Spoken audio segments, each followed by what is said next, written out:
मैं विषय शुरू करता हूं अभी। देखो आप सब लोग ये अच्छे से मन में गांठ बांधिए कि जैविक खेती करे, प्राकृतिक या रासायनिक, फसल को उसका पूरा भोजन उपलब्ध कराना पड़ेगा, चाहे प्रकृति कराए या आप कराओ। ठीक है। और अभी मिट्टी बीमार है तो आपको कराना पड़ेगा वृक्ष आयुर्वेद के अनुसार कराओ, क्योंकि केमिकल में करोगे तो आपको पता है सब खराब ही होना है, पानी खराब होना है, मिट्टी खराब होना है, फसल भी बीमार होगी। अभी हमको रसायन देने पड़ेंगे। कब तक?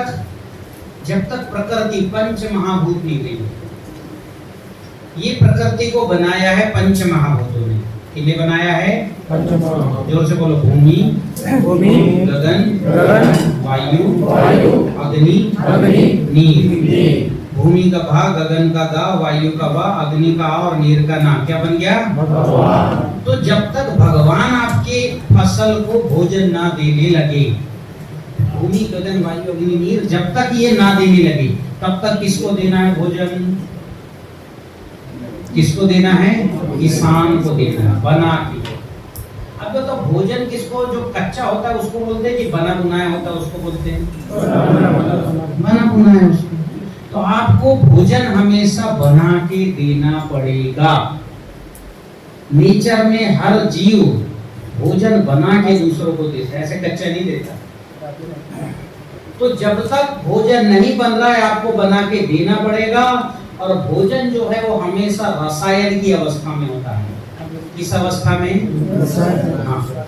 आप कच्चा चावल खाओगे पेट भरेगा क्या? पका लोगे तो, पर वो रसायन नहीं।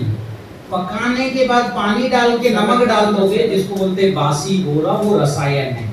उसमें विटामिन B12 होता है। मेरी बात समझ में आई? तो जिस भी छत्तीसगढ़िया ने अगर वो भोजन खाया, उसको कभी विटामिन A की B12 की कमी नहीं होगी, जो विटामिन में सबसे महंगा है। तो आपके पूर्वज जानते थे रसायन कैसा बनेगा। चावल को पीस के पका के खाओगे, रसायन नहीं है। चावल को एक रात सड़ा दोगे, उसको और सड़ाने के बाद पका के पियोगे, उसको पिए, वो है रसायन। तो हर रसायन फर्मेंट होता है। मेरी बात समझ में आई? अगर फर्मेंट नहीं होगा तो वो रसायन, तो रसायन फॉर्म में दोगे तो पूरी ताकत मिलेगी, और रसायन फॉर्म में नहीं दोगे तो अधूरी ताकत मिलेगी, और कहो ना भी मिलेगी। आपका पेट अब इतना नहीं है कि तैयार भोजन को पचा सके। तो बैक्टीरिया से भोजन को खिला के दो। आयुर्वेद में इसको बोला गया आसव और आरिष्ट। आपने कोई आरिष्ट किया क्या? अमृत आरिष्ट, तो नवारिष्ट, दशमूल आरिष्ट किया किसी ने? अशोक आरिष्ट। हाँ, ये फर्मेंटेड फूड है। तो मैंने क्या किया, जैसे फूल है, अब ये सब फूल को नाप लो, पत्ता निकाल दो, फूल नाप लो। जितना वजन है फूल का, उसका 3 गुना ज्यादा पानी और 3 गुना कम गुड़। एक मतलब जितना वजन है, 5 किलो वजन है, तो 5 गुणा 3, 15 किलो पानी। और 5 किलो फूल का वजन है तो 5 भागे 3, कितना आएगा? 1.66। कितना गुड़? तो ये फूल जो भीग जाएंगे, सड़ जाएगा। लेकिन ऐसा कर दोगे तो फूल का रसायन बनेगा लंबा सा 90 दिन, लेकिन वो लाल सुर्ख आएगा वो रसायन। और मात्र 5 ml पी लो ना, और हीमोग्लोबिन तीसरे दिन चेक करो, खट्ट से 11-12 पहुंच जाए। 5 ml एकदम लाल सुर्ख रसायन बनेगा, गाढ़ा, फूल से ज्यादा गाढ़ा इस फूल का। देखो ये फूल उठा के फेंक दिए, सड़ गया, रख दिए, टांग दिए, सूख गया, रसायन बना के आप। तो फूल तुम्हारे सामने, सब तुम्हारे सामने, रसायन बनाओगे तो एक फूल के रस से 3 लोगों का हीमोग्लोबिन बढ़ जाएगा। और ले जाके टांग दोगे तो किसी का बढ़ेगा क्या? ले जाके इसको फेंक दोगे तो बनेगा किसी का? तो यहाँ है आयुर्वेद। समझ में आई बात? हाँ कि ना? अब जो है इसकी दूसरी ताकत समझो। ये जो फूल है ना, मैंने कौन सा ये माला पहना था शायद। ये जो फूल है इसमें ताकत है क्योंकि ये लाइव है। क्या है? हाँ, जैसे हमारे हाथ की पंखुड़ी है ना, ऐसा मोबाइल टच करते हैं तो मोबाइल चलता है, ऐसे फूल की पंखुड़ी से टच करोगे तो इससे भी मोबाइल चलेगा। मतलब हमारी जितनी संवेदनाएं हैं हाथ में उतना ही इस फूल के अंदर है। ये भी लाइव है। आप फूल से ऐसे मोबाइल चलेगा, हाथ में ये लगाओ फूल, मोबाइल चल पड़ेगा। लकड़ी से मोबाइल ऐसे चलाओगे तो चलेगा क्या? पत्थर से चलेगा क्या? हाथ। तो हमारी हाथ की जो है संवेदनाएं जितनी उतनी कितनी है, तो इसमें ताकत है। समझ रहे? तो पहले ताकतवर चीजें देखना, जिसमें ताकत नहीं है उसका रसायन बनाओगे तो सड़ेगा, बन ही नहीं सकता। लाइव चीजों का बनेगा। ये फूल सूख जाएगा, अब इसका नहीं, ना फोन चलेगा ना वो रसायन बनेगा। ये सड़ गया आधा, जब तक सुगंध आ रहा है तब तक बनेगा। अगर इसमें थोड़ा सा भी दुर्गंध आ गया तब वो रसायन नहीं बने, वो सड़ेगा। कंसेप्ट समझ में आया? ठीक है, डेमो दिखाता हूँ। कौन आएगा यहाँ? आप आओ जी। हाँ भाई, नहीं उनके पीछे। देखो मैं डेमो दिखाता हूँ। इसमें ताकत है, ऐसी तरह। इसको चेक कैसे करोगे? मैं तो माला से चेक करता हूँ, सब फोटो भेज दोगे तो मैं इससे चेक कर लूंगा। आप कैसे चेक करोगे? लाइव है और ताकत है कि नहीं। तो ऐसे ही खड़े हो जाना, इनका फेस इधर और मेरा इधर। अभी हाथ को ऐसे सीधे करो, कर लिए सीधे, और मुट्ठी बंद करो और मेरी ताकत देखो। मैं इधर खड़ा हूँ, आपको भी खड़ा होना है। वहां खड़ा नहीं होना जहां, मतलब जैसे चप्पल पहने तो चलेगा, खेत पे सीधे खड़े नहीं हो, मेड़ पे हो सकते हो। और मैं दबाऊंगा, ये रोकेंगे। रोको। हाँ, मैं दबा रहा हूँ, ये रोक रहे हैं, और इनकी ताकत में 50-60% लगा के दबा दिया। हाँ, इसका मतलब ये कम ताकतवर नहीं है। मेरी ताकत धरती के साथ है, गुरुत्वाकर्षण है ना, तो मैं ज्यादा ताकतवर दिख रहा हूँ। पर ये मैंने मेरी माला पहना दी, ठीक है। ये देखो पहन लिए, अब मुट्ठी बंद करो जी, रोको मेरी ताकत को। और ये मेरे ताकत को अब 80, 90, 95 रोक रहे हैं। हाँ कि ना? हाँ, ताकत बड़ी पक्का। अभी देखो ये माला उतार दिए, मुट्ठी बंद करो, रोको मेरे ताकत को। और अब मेरे ताकत को ये 20, 25, 30% रोको। हाँ कि ना? हाँ। अब ये फूल मैंने इनको पकड़ा देता हूँ, ये पकड़ लिए। ये भी क्या है? मर्म स्थान, प्लग पॉइंट है। फूल पकड़ लिए, मुट्ठी बंद करो जी, रोको मेरे ताकत को। और ये मेरे ताकत को अभी उसी तरह से काफी हद तक 50-60% रोको। हाँ, बड़ी नहीं बड़ी, मतलब फूल ने ताकत। ऐसा क्या चेक नहीं कर सकते आप? कर सकते हैं। महिलाएं आएंगी तो दोनों हाथ करो, दोनों हाथ ऐसा करो और हाथ में पकड़ लो, ठीक है। हाँ, और नहीं तो लाइव चीजें समझ में भी आती है। फल फूल तो सब लाइव रहते हैं, ठीक। बैठिए। तो माला पहन के जाना है कि बिना पहने जाना है? आजा आजा आजा। चलो, तो मेरी बात समझ में आई कि अगर ताकत वाली चीजें हैं और उसका रसायन बन जाएगा तो क्या होगा? कई गुनी ताकत बढ़ जाएगी। जैसे दूध जितना ताकतवर है उससे ज्यादा ताकतवर है दही, और दही से 100 गुना ज्यादा ताकतवर है छाछ, घी नहीं छाछ। और जो निकला घी उसका हवन करोगे तो 1 लाख गुना ज्यादा ताकतवर हो गया।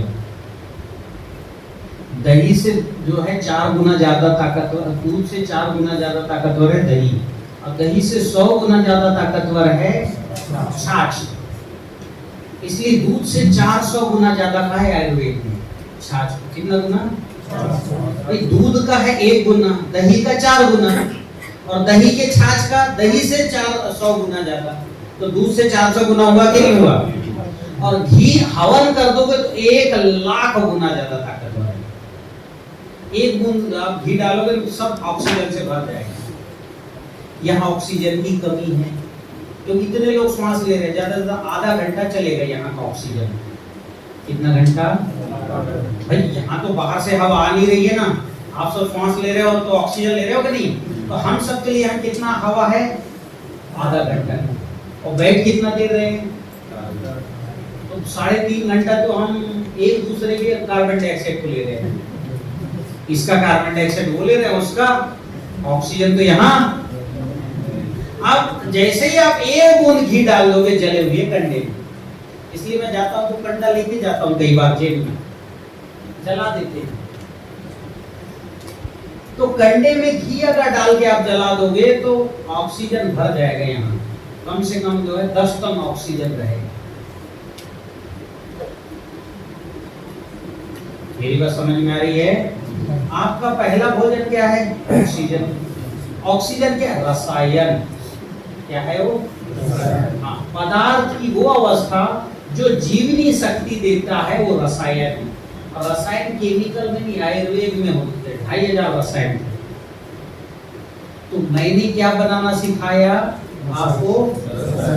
किसके लिए?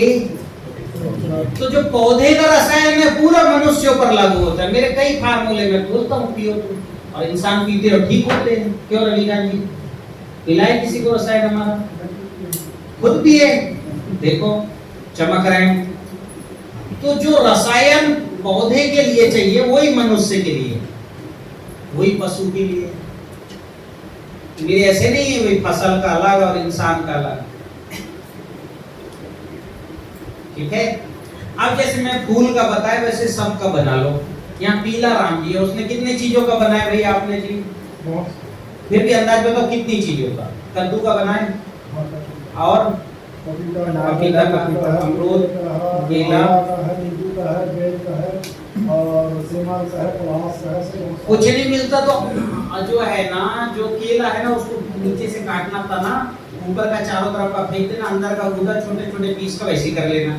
50 किलो अगर आपका केले का तना निकल गया तो 150 लीटर पानी। और गुड़ कितना? 50 भागी 3, 16 किलो गुड़ डाल के 90 दिन रख लो। और फसल को तो, धान को तो तूने कितने बार डाला जो है दीप सलाह में? धान तेरा दुगना बढ़ गया, 2 का 4.5 फुट हो गया। 3-4 कितना कितना दिया?